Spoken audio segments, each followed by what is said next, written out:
Bonjour à tous. Aujourd'hui je vous fais une petite vidéo pendant que je suis dans la voiture. Je suis en train d'emmener un chien et j'étais en train de me dire du coup que ça pourrait être intéressant de vous donner quelques infos concernant le transport à titre privé, bien sûr, le transport de chiens dans un véhicule terrestre. Voilà, enfin en gros en voiture ou en camion, on va dire en VL, voilà, véhicule léger. Alors tout d'abord, un des premiers points je pense qu'il faut aborder, c'est le point qui concerne la législation. Il faut savoir qu'en France, il n'y a pas de loi qui oblige à mettre son chien en cage ou à l'attacher. Il n'y a pas de loi formelle. En revanche, il y a deux articles de loi qui sont le 412.1 et le 412.6 si je me souviens bien, qui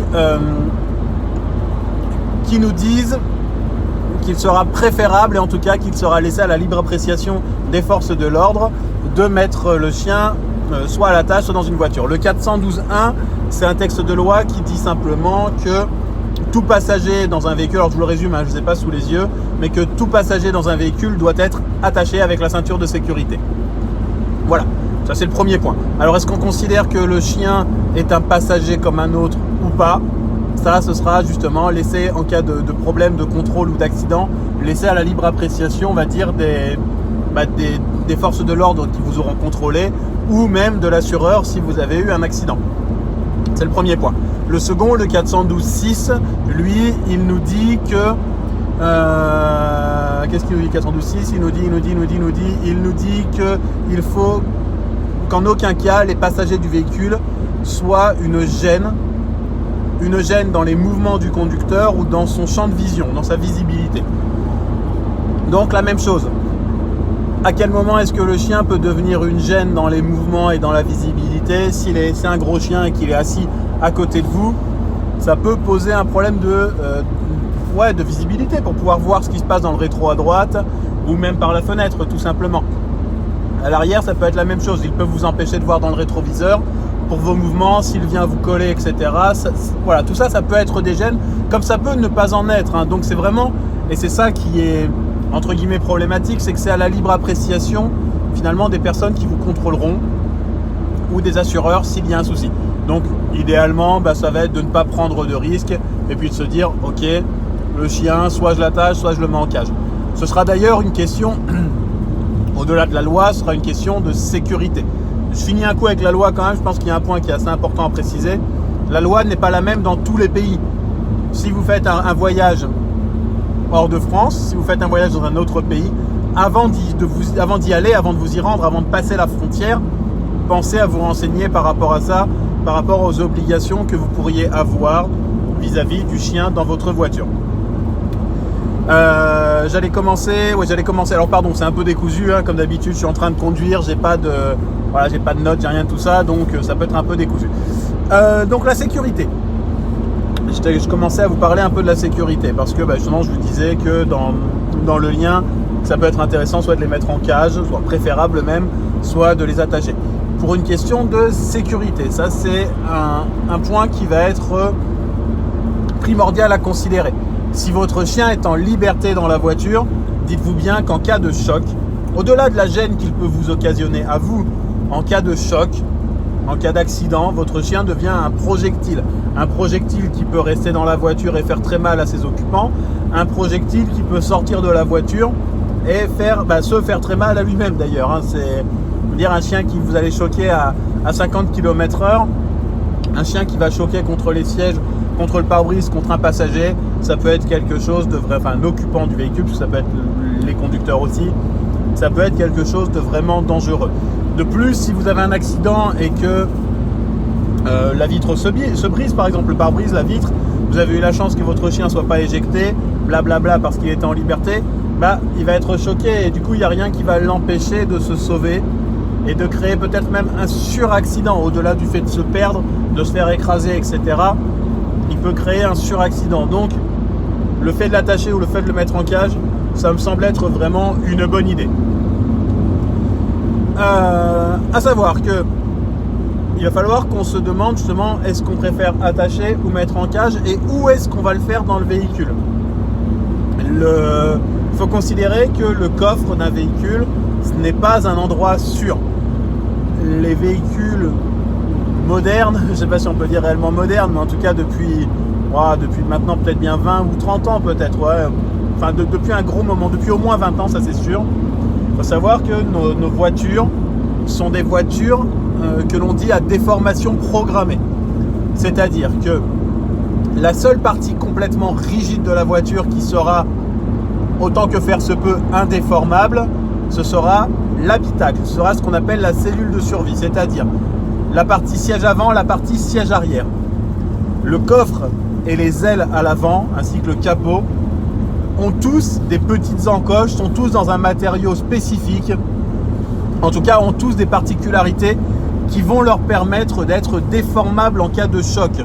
Alors, ça peut paraître bizarre comme ça si on n'est pas un peu du métier, mais le principe de faire de la déformation programmée, c'est simplement pour absorber justement le choc que vous pourriez rencontrer. Vous aurez un ressenti et une pression beaucoup moins importante si vous avez un choc avec une voiture dont l'avant ou dont l'arrière se déformera progressivement, plutôt que si c'est dans quelque chose d'extrêmement dur qui va s'arrêter net. Même si en apparence, vu de l'extérieur, ça ne change pas grand-chose, a priori, les constructeurs, les crash tests, etc. ont estimé que c'était plutôt un bien. Donc on va leur faire confiance et puis on va considérer la même chose. Donc voilà, le coffre, ça peut être un petit peu compliqué. Même si on met son chien en cage dedans, même si la cage, ça peut apporter entre guillemets une protection supplémentaire, on ne peut pas considérer que ce soit la partie la plus sûre, la plus sécure du véhicule. Donc, est-ce qu'on va partir sur un système de cage, sur un système d'attache? Les deux ont des points forts, les deux ont des points faibles. Les points forts, je vais commencer par l'attache. On peut considérer que ça peut être peut-être plus confortable pour le chien d'être attaché sur un siège parce que le siège aura moins de vibration. Le siège sera plus doux, plus molletonné, etc. Ça peut être plus confortable, ça permettra au chien aussi peut-être de voir dehors. Donc il peut y avoir une notion de confort supplémentaire par rapport à la cage. Par contre, en cas de choc, si le chien est attaché, alors avec un harnais bien entendu, parce qu'un chien qui est attaché au collier en cas de choc, vous lui laissez quand même pas beaucoup de chances de s'en sortir. Mais un chien qui va être attaché, en cas de choc, il va quand même avoir une retenue vis-à-vis du matériel qui sera en train de le retenir au siège. Donc il va se retrouver potentiellement blessé par ce genre de choses-là. Beaucoup moins que s'il avait été en liberté, mais c'est quand même pas forcément la panacée en cas de choc. Alors c'est toujours en cas de choc, bien sûr, on peut tout à fait ne pas avoir de choc. Ça peut tout à fait très bien se passer, qu'il n'y ait pas de choc, et puis voilà, la vie est belle. Au niveau des attaches, il peut y avoir aussi quelques petits couacs auxquels on n'a pas forcément pensé à l'avance. Je vais vous donner deux petites anecdotes à ce sujet-là. La première, ça va être l'ouverture des fenêtres, l'ouverture et la fermeture. Si vous avez une voiture avec des vitres électriques qui n'a pas forcément de système de verrouillage des fenêtres, des commandes de fenêtres, dites-vous bien que votre chien peut ouvrir la fenêtre en mettant les pattes dessus. Il est attaché, il a la possibilité de bouger, s'il met les pattes dessus, donc il ouvre la fenêtre, il a la possibilité de sortir du véhicule. Faire attention à ça, en tout cas à l'endroit où on va l'attacher, etc., pour qu'il n'ait pas cette possibilité-là. Et puis la petite anecdote, la petite boulette que j'ai pu faire un jour avec Blacky, c'était Blacky, en voiture, chien sur le siège arrière, il aime bien que j'ouvre un peu la fenêtre, il regarde dehors, et puis d'un seul coup je referme la fenêtre, parce qu'il avait la tête à l'intérieur, à ce moment-là il bouge la fenêtre et il s'est coincé le bout de l'oreille dans la fenêtre, il s'est coincé, je lui ai coincé, du coup c'est de ma faute, je lui ai coincé l'oreille dans la fenêtre qui est en train de se fermer. Donc bon, il a couiné un coup, j'ai réouvert aussitôt, j'ai compris directement ce qui se passait et j'ai réouvert. Mais même s'il n'y a pas eu pour lui en tout cas de séquelles psychologiques, c'est pas mis à avoir peur des fenêtres, s'il n'y a pas eu de séquelles physiques, je veux dire, il n'y a pas eu de bobo, tout va bien, n'empêche que ça aurait pu se finir autrement, ça aurait pu tourner un petit peu plus mal. Donc c'est important de penser à ce genre de choses-là. Autre anecdote dans le même genre, pour le chien qui est attaché, là c'est pas pour les fenêtres, ça va être pour les ceintures de sécurité. Chien attaché en voiture, là cette fois c'était avec l'IT. Bah, elle foutait un peu le bordel, elle était un peu excitée à l'arrière dans la voiture, elle bougeait un peu, elle couinait, enfin bref. Elle faisait sa vie de chien dynamique, on va le dire de cette façon-là. Et là, d'un seul coup, plus un bruit. Tiens, c'est calme. Alors quand c'est calme, on s'en rend pas compte tout de suite. Zone de contrôle sur... Quand c'est calme, on en profite. Du coup, bah, on va simplement ne pas forcément prêter attention au calme, justement, tellement c'est tellement c'est apaisant. Au bout de quelques secondes, quand même, quelques minutes peut-être, je me suis dit, ah, il y a un truc qui va pas, c'est étrange. C'était pas logique. Il y avait un mauvais ressenti par rapport à tout ça. Donc en s'arrêtant, bah, je m'arrête, je vais voir la chienne et qu'est-ce que je constate, bah, qu'elle s'était entourée la tête avec une ceinture. Vous entrez dans une zone En train de s'étrangler. Alors, rien de problématique, rien de méchant. Elle n'a pas tiré comme une dingo, donc c'était vraiment pas encore serré. Mais si elle avait tiré, bah, elle aurait fini complètement étranglée. Donc, voilà, ça peut être des petits dangers comme ça auxquels on ne pense pas forcément à l'avance. C'est important de savoir qu'ils existent. Bah, je suis là, j'en profite, je vous le dis, je partage mes mauvaises aventures. Et ça vous permettra peut-être de ne pas reproduire les mêmes boulettes que moi. C'est ce que je vous souhaite. Alors, ensuite, qu'est-ce qu'on peut rajouter par rapport au fait de l'attache ? Le fait de l'attache, c'est pas cher. Ça coûte beaucoup moins cher que d'acheter une cage. Donc ça peut être, pourquoi pas, un point qui va être privilégié par certains par rapport à ça. C'est pas mon préféré. Moi, je préfère la cage. Alors, je sais que la cage, blablabla, ça pourrait faire le sujet d'une autre vidéo. La cage en tant que telle, ça pose beaucoup de problèmes à beaucoup de personnes, parce que c'est une cage, c'est une prison, et je ne veux pas priver mon chien de liberté, blablabla. Bref, on va essayer d'élargir un petit peu le champ de vision. Et de toute façon, votre chien, qu'il soit dans une cage ou dans votre maison, il est privé de liberté, ou même dans votre cour, il est privé de liberté. Si vous voulez pas le priver de liberté, laissez ouvert, laissez grand ouvert. Maintenant, on essaiera juste de trouver le bon équilibre entre je te prive de liberté et j'assure ta sécurité. Eh bien, pendant un trajet en voiture, la privation de liberté, j'estime que c'est pas quelque chose d'horrible. On est tous privés de liberté en voiture. De toute façon, que je sois dans 1 mètre carré ou dans 2 ou 3 mètres carrés que représente la voiture, en soi, je suis pas sûr que ça change grand chose. Nous aussi, on a une ceinture de sécurité. Quand on a été obligé de mettre les ceintures de sécurité, ça faisait bizarre au début. C'était pas agréable, c'était pas confortable, c'était une sensation particulière. Et puis, on s'est vite rendu compte quand même que maintenant, c'est quand on l'a pas qu'on se sent démuni, on se sent un petit peu perdu, un petit peu tout nu, on va dire. Voilà. Donc, la privation de liberté, c'est pas forcément problématique, surtout si c'est pour assurer une sécurité pendant un trajet qui est pas censé durer 6 mois. Enfin, après, je sais pas où vous allez en voiture, mais pourquoi pas. Donc la cage, pour moi, ça me paraît quelque chose de pas mal, même si au premier abord, ça peut paraître bizarre à certains et ça peut paraître pas génial, etc., etc. Alors la cage, ça a des inconvénients aussi. La cage, ça veut dire qu'il faut un apprentissage préalable.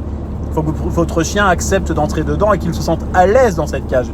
Si vous le mettez dans la cage juste quand vous allez en voiture et que ça lui plaît pas, il va vous pourrir votre trajet et puis lui, il va vivre ça vraiment de façon difficile. Alors le bon côté, c'est que la cage, ça peut être son dodo à la maison. Vous laissez la cage ouverte, c'est son dodo, c'est son refuge, il s'y sent bien et vous trimballez ça avec vous. Pourquoi pas, ça peut être quelque chose de pas mal.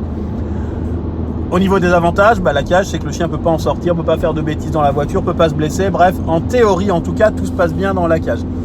Dans les inconvénients, il y a aussi la place que ça prend. Forcément, une cage, ça prend plus de place qu'une simple laisse et un harnais. Ça prend beaucoup de place, donc il faut savoir où la mettre dans le véhicule et il faut savoir aussi où la stocker chez vous. Donc pour ça, il existe 2 types. Je fais grosso modo parce qu'on va enlever les cages, vous savez, les cages en tissu. Là, ça apporte vraiment pas grand-chose en sécurité. Donc on va garder le concept des cages type Varikennel ou les cages pliantes métalliques.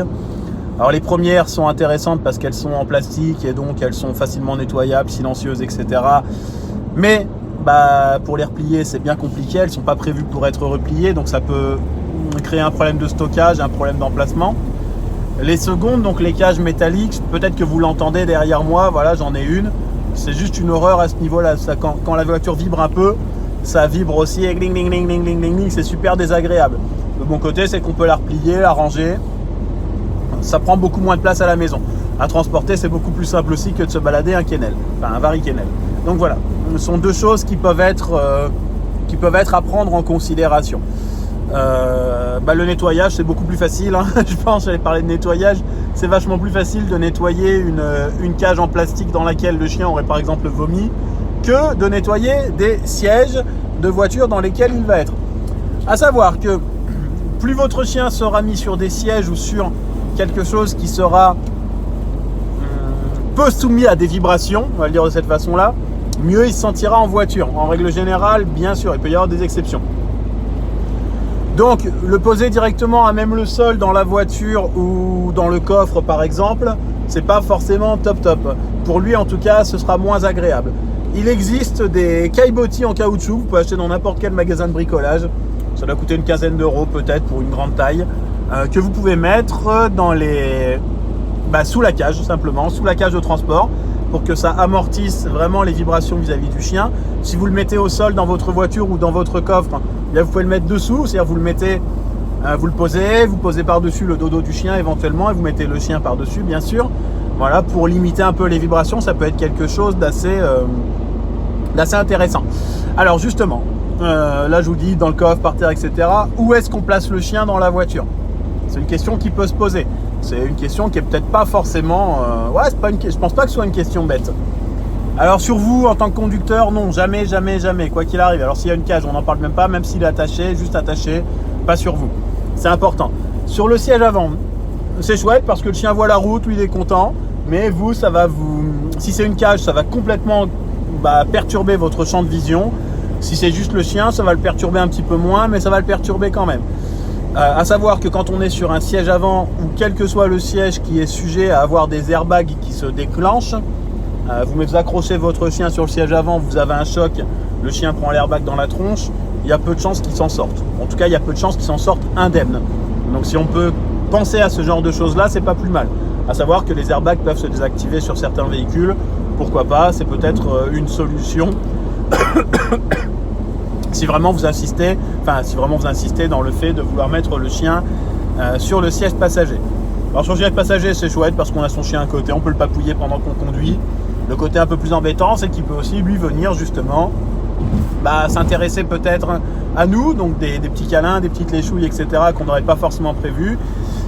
Il peut accéder parfois au levier de vitesse, donc ça peut être peut-être compliqué aussi à ce niveau-là.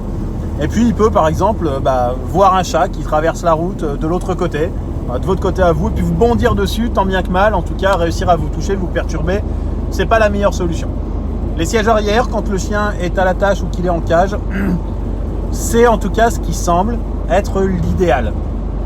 Pour la cage posée sur les sièges, elle est calée entre le dossier du siège arrière et le dossier du siège avant, donc elle ne bouge pas. Elle est bien maintenue, parce que oui, une cage c'est important, ça s'attache. Si vous n'attachez pas une cage, je vous ferai une petite anecdote après, si vous n'attachez pas à la cage, ça peut être quelque chose de compliqué. Donc voilà, on va essayer de faire en sorte de caler la cage au maximum. Donc sur les sièges arrière, ça peut être chouette, parce qu'on limite beaucoup les vibrations, le chien est en hauteur, il peut voir par les fenêtres, il est en sécurité. Ça paraît être une bonne solution. Éventuellement, ça va vous gâcher un petit peu la vue au niveau du rétroviseur central, du rétroviseur intérieur. À vous de voir si vraiment c'est gênant ou non. Et aux forces de l'ordre de voir si on entre dans le cadre d'une gêne vis-à-vis de votre visibilité. Ça après, ce sera encore une fois à l'appréciation de chacun. L'attacher sur les sièges arrière, c'est pas mal aussi. Ça permet, s'il est attaché en tout cas, qu'il soit au confort, qu'il puisse regarder par la fenêtre, que vous puissiez éventuellement tendre le bras vers l'arrière pour lui faire une papouille si toutefois il se sent pas bien, si il est un peu perturbé, si quelque chose le dérange, voilà. Et puis dans votre rétroviseur, vous pouvez éventuellement le régler pour pouvoir justement voir votre chien, voir ce qu'il est en train de faire.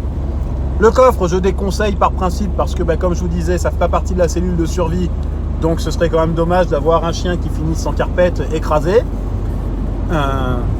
Mais pourquoi pas.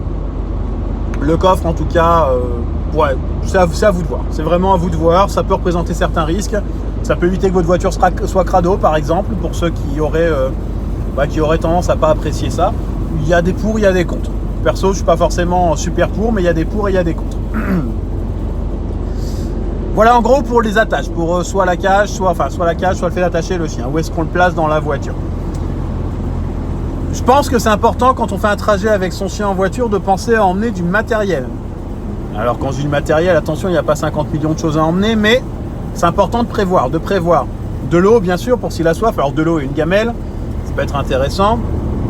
Quel que soit le trajet, on ne sait jamais, vous savez, un accident, un désembouteillage monstre, quelle que soit la longueur prévue du trajet, il peut se passer plein de choses en hiver, des chutes de neige ou autres qui font que vous êtes bloqué. Donc avoir de quoi abreuver son chien, ça paraît être en tout cas pour moi le strict minimum. Ensuite, un collier, une laisse ou un harnais, une laisse, ça c'est au choix, mais de quoi le sortir en sécurité. Et ça c'est super important. J'ai eu un retour d'un éleveur une fois qui a vendu un chien, d'accord, et qui a été appelé par les personnes qui ont acheté son chiot quelques minutes, quelques heures, enfin bref, très peu de temps après, parce qu'ils avaient perdu le chiot. Parce qu'ils ont perdu le chiot sur une aire d'autoroute, parce qu'ils se sont dit je l'ai acheté, il est à moi. Enfin en gros ça va être le raisonnement peut-être inconscient qu'ils ont eu, mais ils se sont arrêtés sur une aire d'autoroute pour le sortir, ils l'ont lâché, ils l'ont posé au sol et fait ta vie. Ouais, dans ce cas-là, grosso modo, bye bye le chiot quoi. C'est quand même quelque chose de con, juste de con. Donc pensez à prendre une laisse, harnais, collier. Même si vous n'aviez pas prévu de sortir le chien, comme je vous disais, on ne sait jamais, ça peut être un peu plus long, ça ne prend pas beaucoup de place dans une voiture, autant être prévoyant. Qu'est-ce qu'il faut emmener d'autre comme matériel minimum?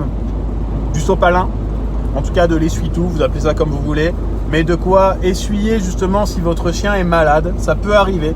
Et c'est pas parce qu'il a jamais été malade qu'il ne le sera pas cette fois. Ça peut aller vite, hein. Il a mangé une saloperie dehors, il a mangé un peu trop tardivement par rapport à votre moment de départ, vous avez une route un peu inhabituelle par rapport à d'habitude avec beaucoup de virages. Là je vous dis ça, je suis en montagne par exemple, ouais ça peut vraiment être des choses qui arrivent. Donc idéalement prenez quand même de quoi nettoyer si toutefois il y avait un accident. Et je pense que c'est à peu près tout dans le matériel indispensable. Bien sûr, n'oubliez pas les activités à faire une fois que vous serez arrivé sur place. Si vous avez un chien qui avec cette particularité s'ennuie un peu, le trajet est un peu long, a besoin de mâchouiller, pensez à prendre ce genre de choses, des jouets d'occupation. Et puis surtout n'oubliez pas, vous préparez votre petit pactage quand vous partez, vous préparez celui des enfants si vous en avez, pensez à préparer le petit pactage du chien pour qu'une fois à destination, le chien passe le meilleur moment possible, tout simplement. Pensez à faire des pauses, même si vous n'en éprouvez pas le besoin, même s'il n'est pas encore en train de couiner. Quand il couine, ça peut être trop tard, que ce soit un adulte ou un chiot, hein. Donc pensez à faire des pauses régulières en fonction de la température dans la voiture, en fonction du besoin de votre chien de se dégourdir les pattes. Pensez à faire des pauses, ça me paraît être quelque chose d'essentiel. Alors on dit que pour les humains, en gros, c'est une pause toutes les 2 heures. Pour le chien, ça me paraît pas mal aussi, voilà, de penser à le bouger, à le sortir. Et quand vous faites des pauses, pensez à un emplacement où mettre le chien. Toujours pareil. Si vous faites une pause, qu'on est en plein été, ou même en fonction du lieu, c'est pas forcément en plein été, mais qu'il y a des grosses températures, des fortes températures, pardon, et que vous faites une pause pour aller vous prendre un café, et quand vous revenez, votre chien a cuit dans la voiture, c'est pas forcément génial. Donc, pensez à ça aussi. Et puis, je pense que c'est à peu près tout ce qu'il y a à penser par rapport à tout ça. Ouais, c'est à peu près tout ce qu'il y a à penser, je pense. Enfin, il me semble. Et je terminerai sur une petite anecdote. Une petite anecdote qui peut être rigolote. Tiens, je vous avais dit que je vous en donnerais une par rapport à la cage de Nataché. Cage de Nataché, même quand on pense qu'elle est pas mal contenue, j'en ai retrouvé une fois à l'envers, complètement à l'envers, parce que le chien s'était amusé à gratter, et en grattant sur le côté de la cage pour voir ce qui se passait derrière la fenêtre, il l'a simplement fait basculer une fois. Et puis pour réussir à revoir, il l'a fait basculer une deuxième fois. Bref, c'était pourtant pas une route où il y avait des virages et ce genre de choses là, pas trop en tout cas, pas de quoi bouger la cage, mais lui en avait décidé autrement. Alors rien de bien grave, c'est juste surprenant quand on ouvre justement les portes. Là en l'occurrence c'était dans un coffre d'un fourgon et que l'on se dit ah tiens c'est bizarre, il est plus dans le bon sens. Bref. La dernière anecdote pour finir, après je vous embête plus. C'est simplement sur un chien. Une fois j'ai été appelé par un propriétaire, bien sûr, une personne qui avait un chien, qui vivait avec un chien et qui donc avait un souci de grognement, de chien qui avait tendance à être agressif avec lui en plus. C'est ça qui était terrible, il vivait avec son chien allait très bien, de temps en temps ce chien était agressif sans forcément qu'on puisse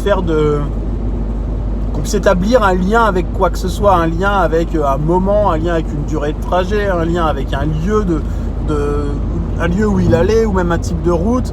Et c'était vraiment très très aléatoire au bout du compte. Il ouvrait la voiture, il ouvrait le coffre et là il était dans l'incapacité de sortir son chien du coffre qui essayait vraiment de le déboîter.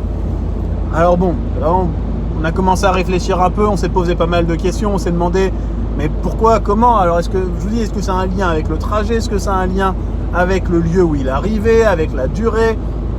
avec ce qu'il avait bouffé la veille, enfin bref, on a vraiment essayé de trouver tous les liens.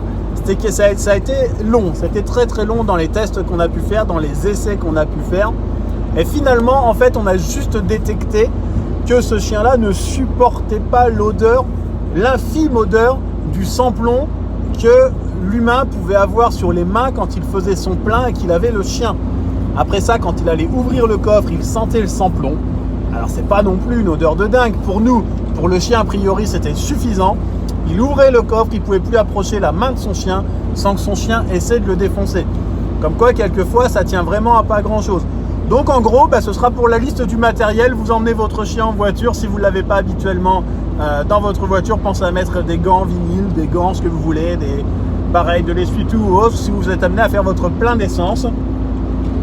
Parce que certains chiens peuvent être sensibles à ça et ça peut déclencher chez eux des réactions qui nous laissent en tout cas vraiment dans la perplexité le temps que l'on puisse trouver d'où ça vient. Voilà en gros pour la cage, pour le transport du chien en tout cas. La cage, j'insiste beaucoup dessus, ça pourrait être éventuellement une vidéo à faire par la suite pour pouvoir vous aiguiller éventuellement sur son utilisation, sur les pour, les contre, les plus, les moins, voilà les avantages, les inconvénients. Si c'est bien utilisé, ça pose pas de problème, c'est juste un simple dodo, c'est même des endroits où les chiens vont de même, mais tout ça, ce sera un autre sujet une autre fois. Voilà, en espérant que cette petite vidéo aura pu vous apporter quelques points utiles, et puis si c'est pas le cas, vous me le dites, si c'est le cas, vous n'hésitez pas à me le dire aussi, et je vous dis à bientôt, ciao.